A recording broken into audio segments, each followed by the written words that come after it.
Realtree's Midwest Whitetail is brought to you by Cabela's, Easton Arrows, Frigid Forage, Fuse, Grizzly Coolers, Hoyt, Hoyman Tree Saws, Muddy Outdoors, and Realtree.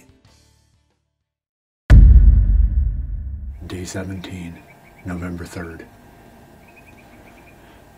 It's a gorgeous, beautiful, still, frosty morning here.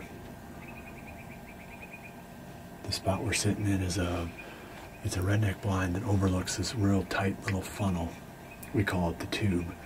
There's a tube that goes through here that basically carries the water that's running down this ditch. We've got a little crossing in front where we can move the equipment back and forth between these two little small food plots. So that's our nickname for the spot. But that little crossing has become a big time deer funnel.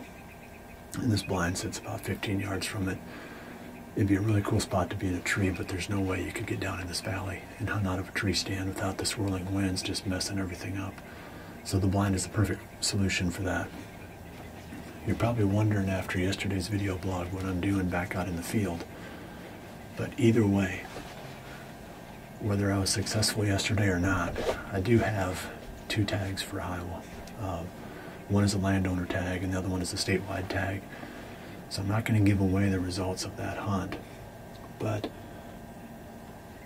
my being in the field right now doesn't mean that buck got away necessarily either, because I do have these 2 tags. This spot would be probably the southern edge of what we believe to be that lone oak buck's range.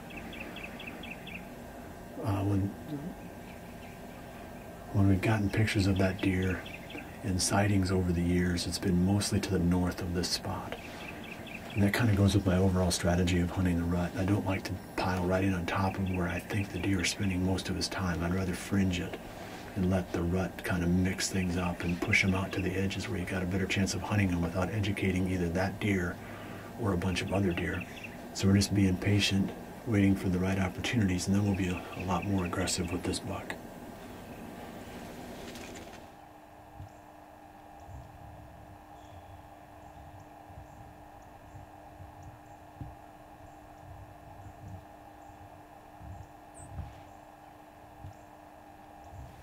Didn't have a whole lot of action this morning.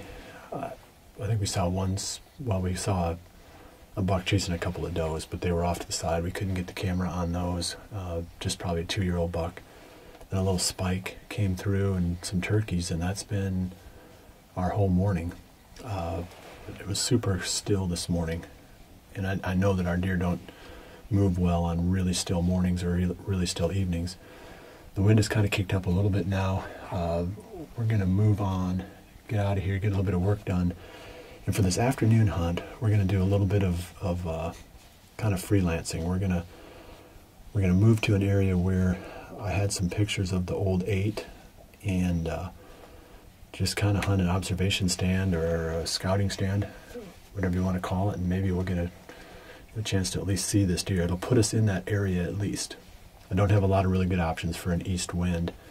So next time you see me, I'm going to be sitting on my tailgate getting ready to go after the old 8. As I mentioned this morning, we're going to go after that old 8 this evening. Going to kind of take a bit of a winger here.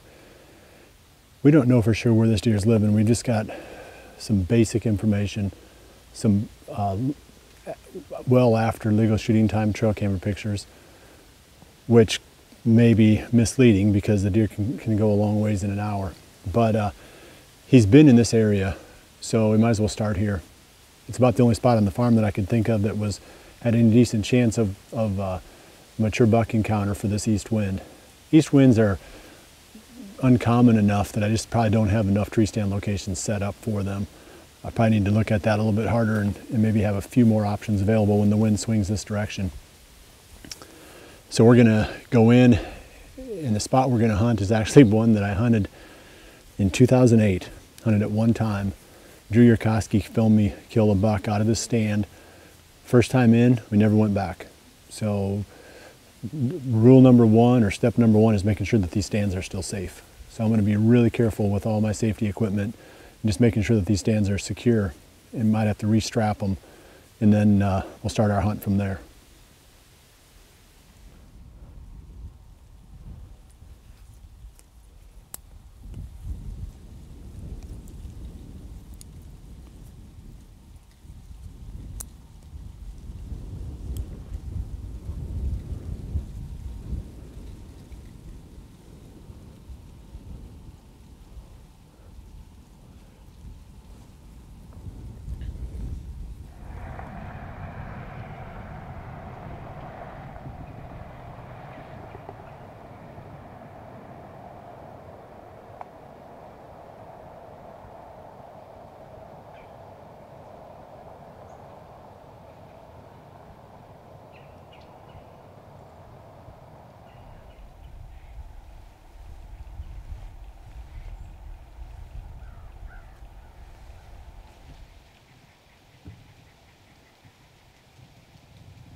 Down to about 40 minutes left in the evening hunt. And I wouldn't necessarily say this experiment has been working out that well. I guess if I was employed by the county to count cars on rural roads, it probably would have been a productive evening.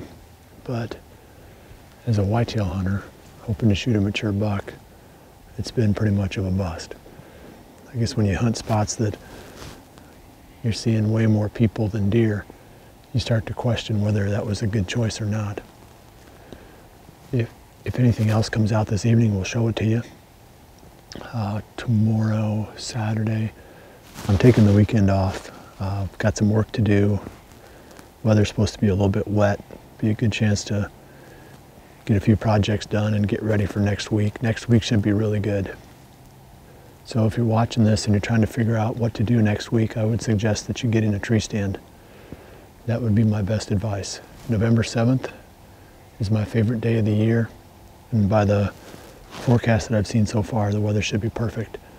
So check back in again on Monday. We'll have another one of these things for you, and we'll keep them going until I run out of tags.